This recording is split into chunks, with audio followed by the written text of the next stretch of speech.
평생을 닳도록 다려온 옷가지들은 주름 하나 없이 반듯해졌지만 제 손주가 겪어온 세상은 온통 구겨지고 더러워져 있었습니다. 저는 이 세상의 더러움을 세탁할 뿐 다림질은 하지 않으려 했습니다. 하지만 이제 알겠습니다.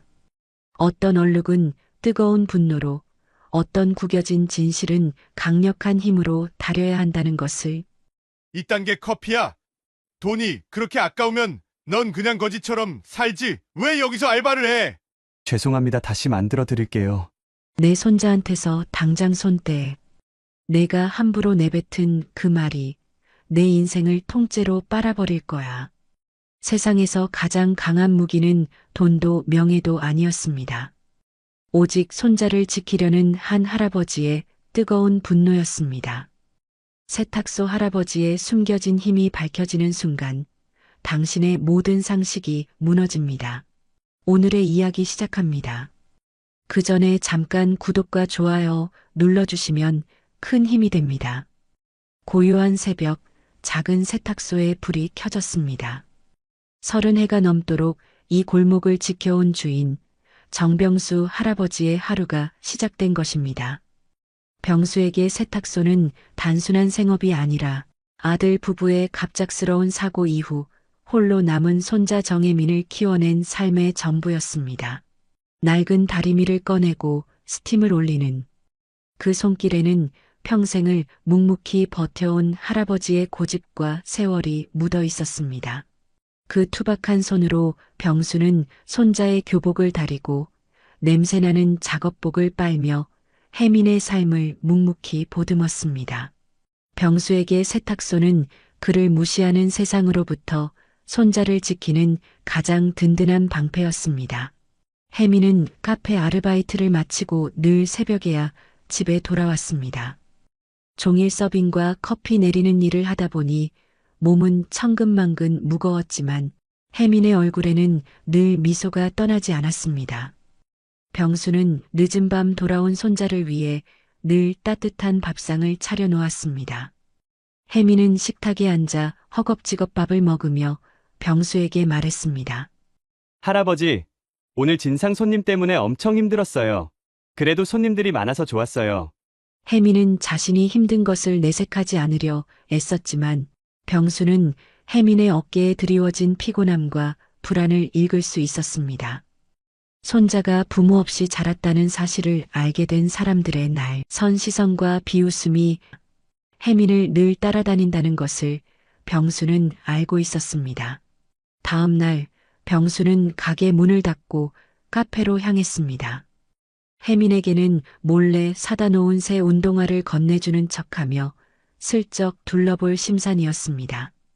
카페 안은 활기찼지만 병수의 눈에는 손자를 향한 동료들의 차가운 시선과 무시가 보였습니다. 한 직원이 다른 직원에게 속삭였습니다. 쟤 부모도 없다며? 어디서 키워졌길래 저렇게 굶떠? 그들의 목소리는 작았지만 병수의 귀에는 칼날처럼 박혔습니다. 혜민은 그들의 말을 들었지만 아무렇지 않은 척 싱긋 웃으며 제 할 일만 묵묵히 했습니다.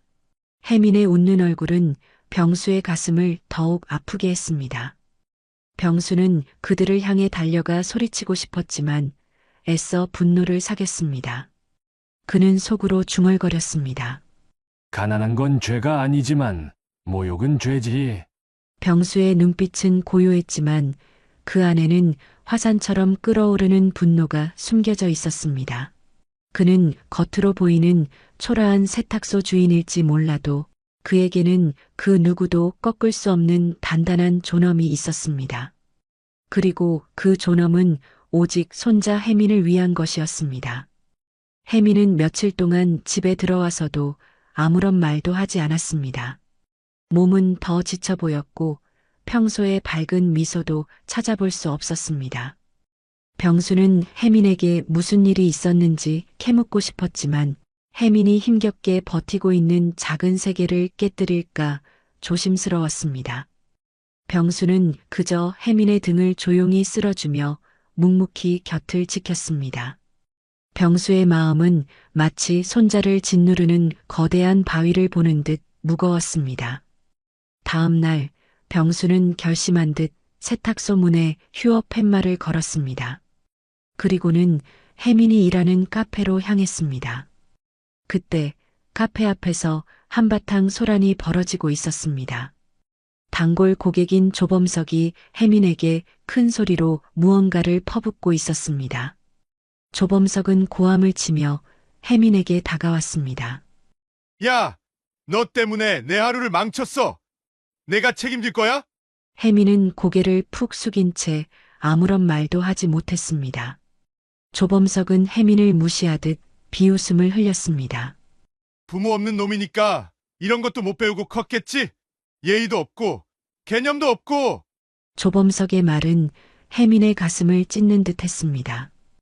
혜민은 평소라면 참았을지 모르지만 부모님에 대한 모욕적인 말에 손이 떨리기 시작했습니다.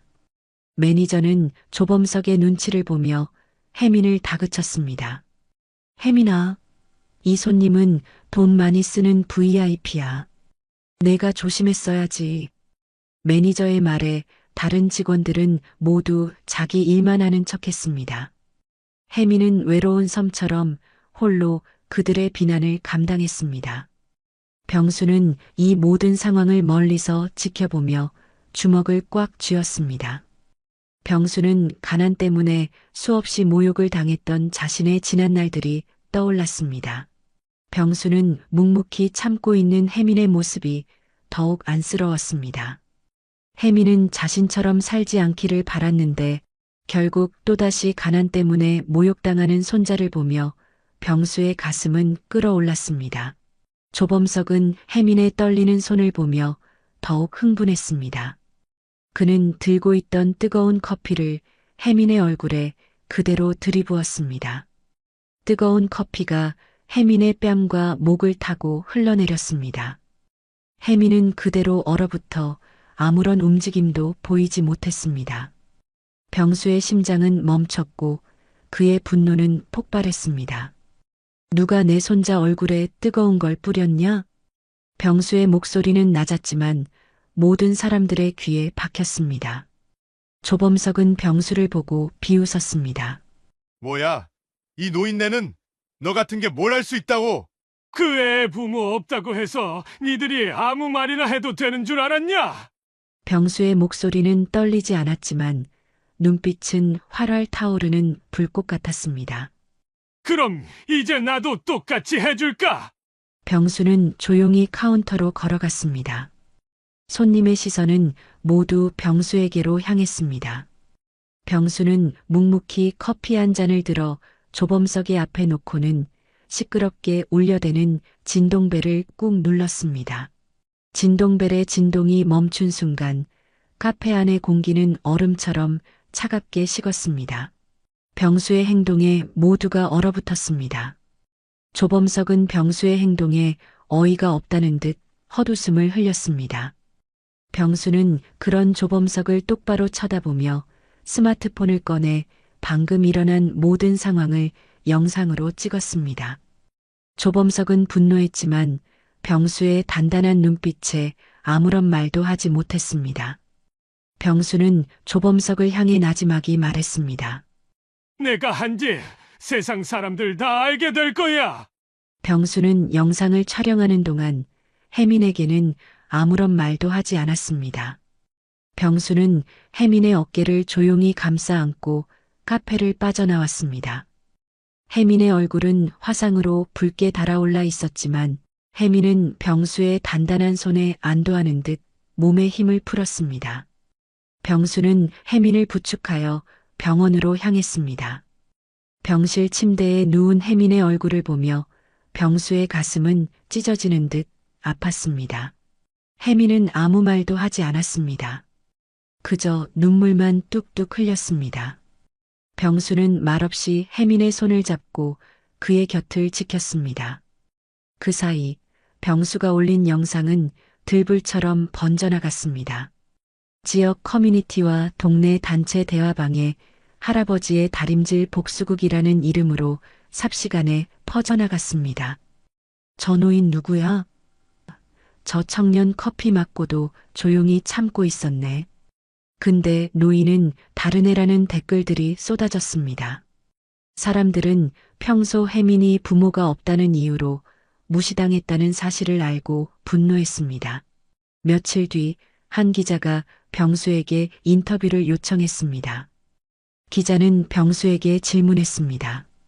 할아버지께서 직접 영상까지 올리신 이유가 무엇입니까? 병수는 잠시 망설이다가 조심스럽게 입을 열었습니다. 그 애는 내 아들이고 내 전부요. 병수는 손자에 대한 깊은 애정을 표현했습니다. 내가 그 아이에게 물려줄 유산은 분노를 이기는 존엄이었소. 병수는 자신이 세상으로부터 얻은 지혜와 존엄을 손자에게 물려주고 싶었다고 말했습니다.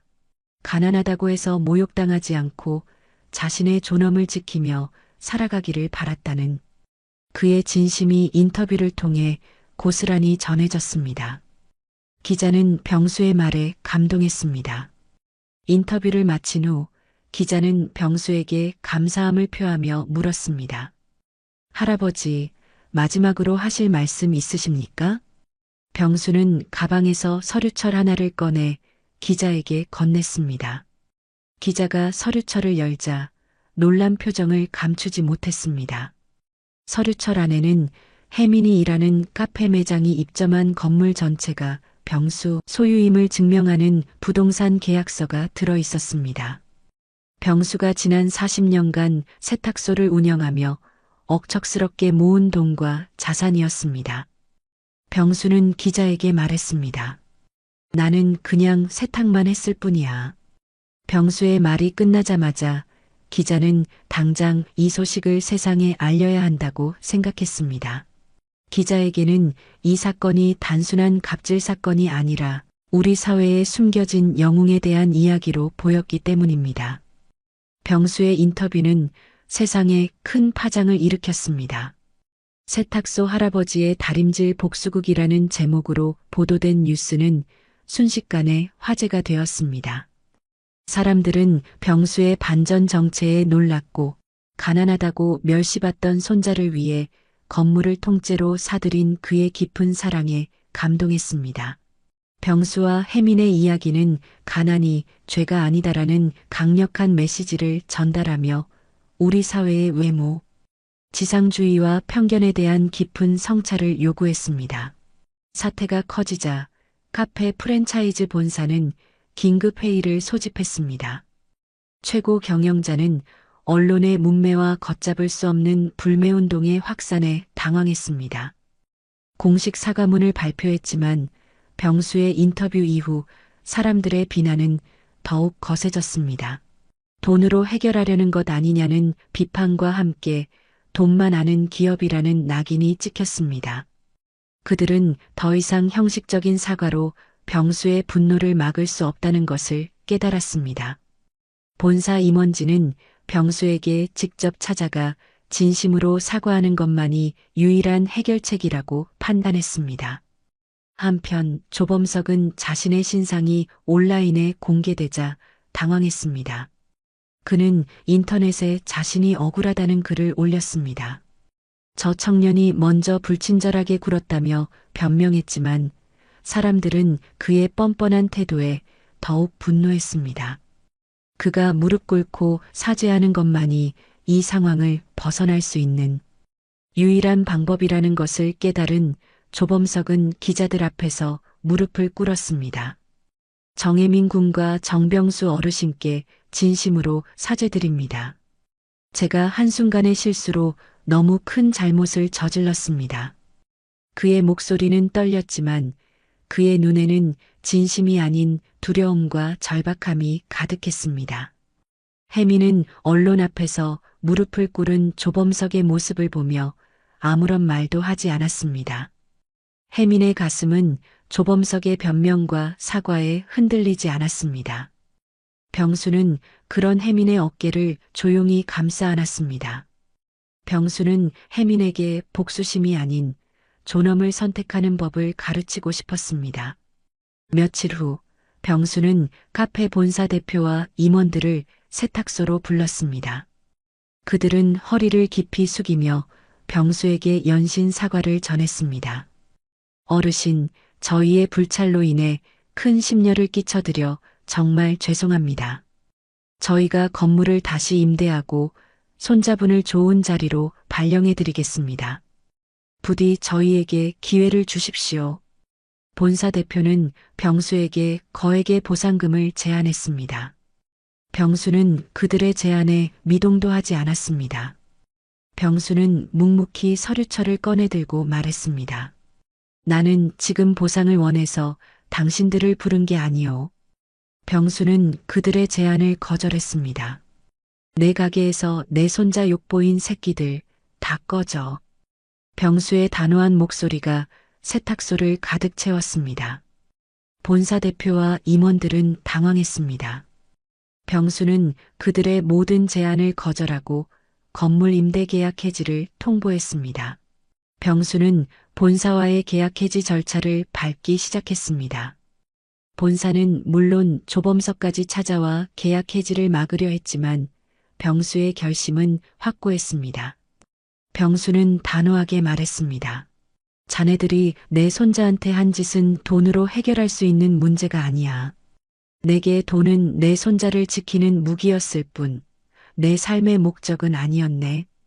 병수의 말에 본사 대표와 임원들은 아무런 말도 할 수 없었습니다. 그들은 수십 년간 세탁소를 운영하며 억척스럽게 돈을 모은 병수의 진심을 그제야 깨달았습니다. 병수가 가진 진정한 힘은 돈이 아니라 손자를 향한 끝없는 사랑과 그 사랑을 지키려는 굳은 의지였던 것입니다. 조범석은 마지막으로 혜민에게 찾아와 무릎을 꿇고 용서를 구했습니다. 혜민아, 내가 정말 미안해. 내가 한순간의 실수로. 혜민은 조범석을 보며 아무런 말도 하지 않았습니다. 혜민은 조범석을 용서할 수도 용서하지 않을 수도 없었습니다. 하지만 한 가지 분명한 것은 더 이상 조범석의 말과 행동에 휘둘리지 않는다는 것이었습니다. 혜민은 병수에게서 배운 대로 분노를 이기는 존엄을 선택했습니다. 조범석은 혜민의 침묵에 모든 것을 체념한 듯 고개를 떨구고 돌아섰습니다. 며칠 후 병수는 동네 골목의 작은 건물을 계약했습니다. 그리고 그곳에 손자와 함께할 새로운 가게를 준비하기 시작했습니다. 혜민은 할아버지를 도와 가게 인테리어를 직접 하고 커피 머신을 설치했습니다. 병수는 빵 굽는 법을 배우기 시작했고 혜민은 병수에게 커피 내리는 법을 가르쳐 주었습니다. 둘은 함께 가게를 꾸미며 행복한 시간을 보냈습니다. 어느 날 혜민이 병수에게 물었습니다. 할아버지, 우리 가게 이름은 뭘로 할까요? 병수는 잠시 고민하다가 환하게 웃으며 말했습니다. 병수다방. 어떠냐? 투박하지만 내 마음이 담겨 있는 이름이잖니. 혜민은 병수의 말에 활짝 웃었습니다.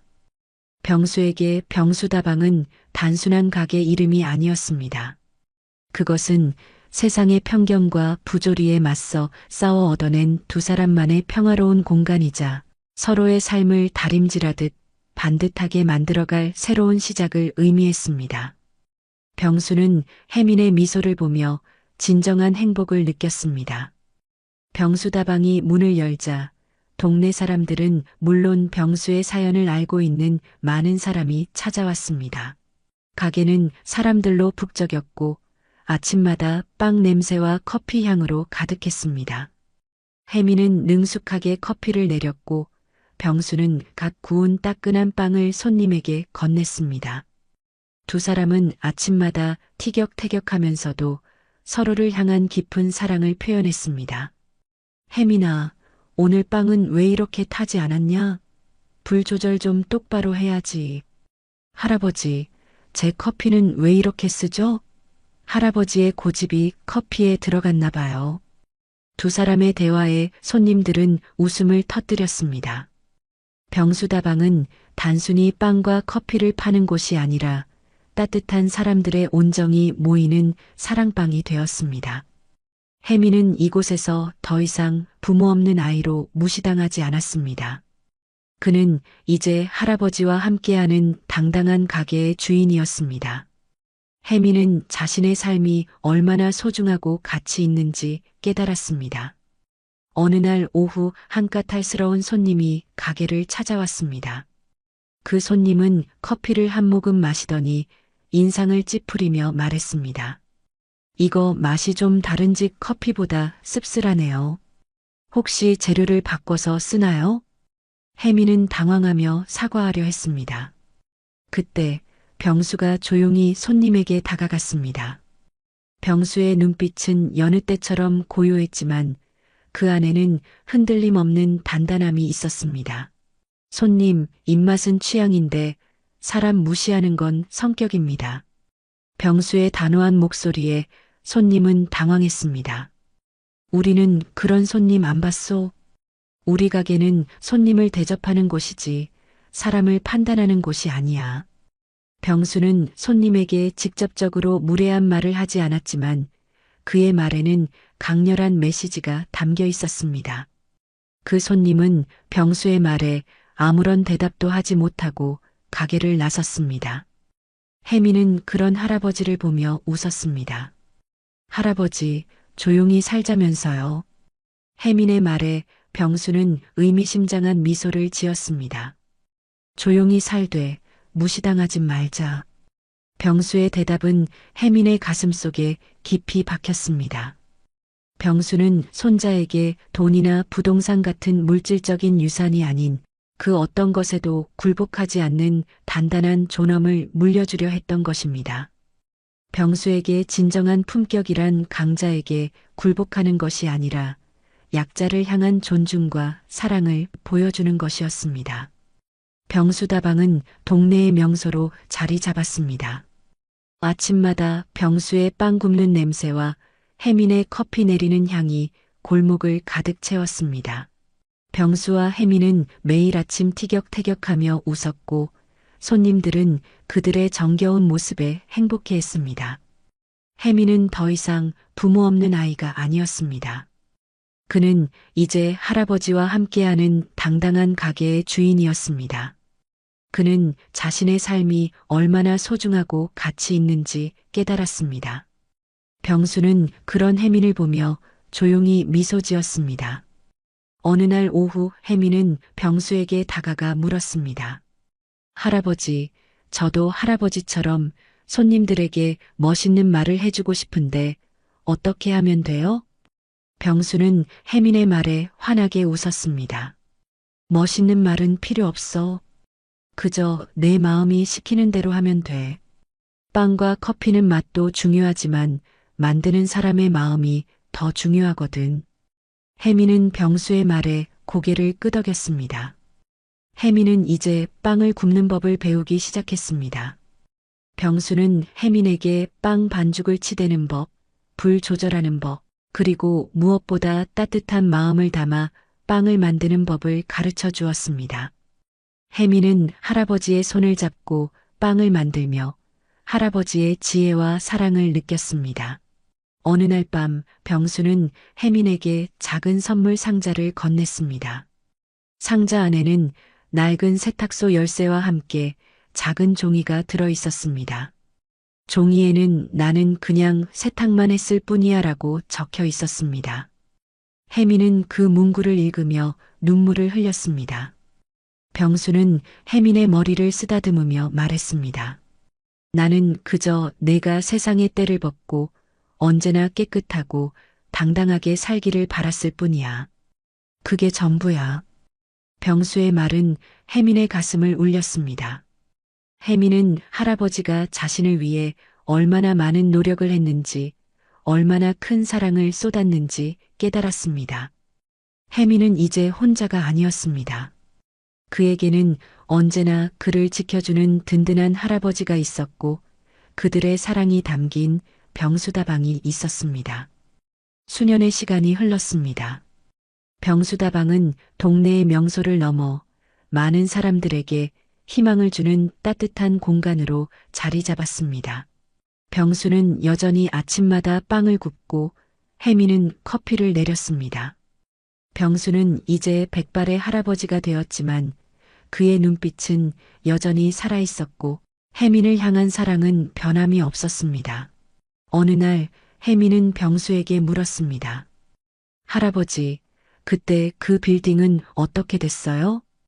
병수는 혜민의 질문에 조용히 웃었습니다. 그 빌딩은 이미 좋은 사람에게 넘어갔단다. 우리에게는 이 가게 하나면 충분해. 병수는 욕심을 부리지 않았습니다. 그는 막대한 자산가가 되었지만 그 돈을 과시하거나 더 큰 부를 쌓는데 사용하지 않았습니다. 그는 오직 혜민의 행복을 위해 그 돈을 사용했습니다. 병수에게 진정한 행복은 돈이 아닌 사랑하는 사람과 함께하는 소박한 일상에 있었습니다. 혜민은 병수에게 따뜻한 커피 한 잔을 건넸습니다. 병수는 커피를 한 모금 마시더니 혜민을 쳐다보며 말했습니다. 혜민아, 기억해야 해. 가난하다고 해서 함부로 대하지 마라. 그 사람이 누군가의 전부일 수 있으니. 그리고 분노도 커피도 뜨거울 땐 조심해야 한단다. 병수의 말은 혜민의 마음속에 깊이 새겨졌습니다. 혜민은 할아버지의 가르침을 따라 어떤 손님도 차별하지 않고 따뜻하게 대했습니다. 그는 할아버지에게서 배운 지혜와 사랑을 사람들에게 나누며 살아갔습니다. 어느 날 저녁 병수와 혜민은 함께 가게 문을 닫았습니다. 병수는 가게에 불을 끄고 혜민의 손을 잡았습니다. 혜민은 병수의 손을 잡고 조용히 걸어갔습니다. 혜민은 이제 압니다. 세상에서 가장 소중한 것은 돈도 명예도 아닌 자신을 지켜주는 단 한 사람의 사랑이라는 것을요. 진정한 품격이란 강자에게 굴복하는 것이 아니라 약자를 향한 존중과 사랑을 보여주는 것입니다. 그리고 그것이 바로 자신을 지켜주는 가장 큰 힘이라는 것을요. 오늘도 귀한 시간 내어 끝까지 시청해주신 구독자 여러분 진심으로 감사드립니다. 오늘의 이야기가 마음을 울렸다면 구독과 좋아요, 댓글 부탁드립니다.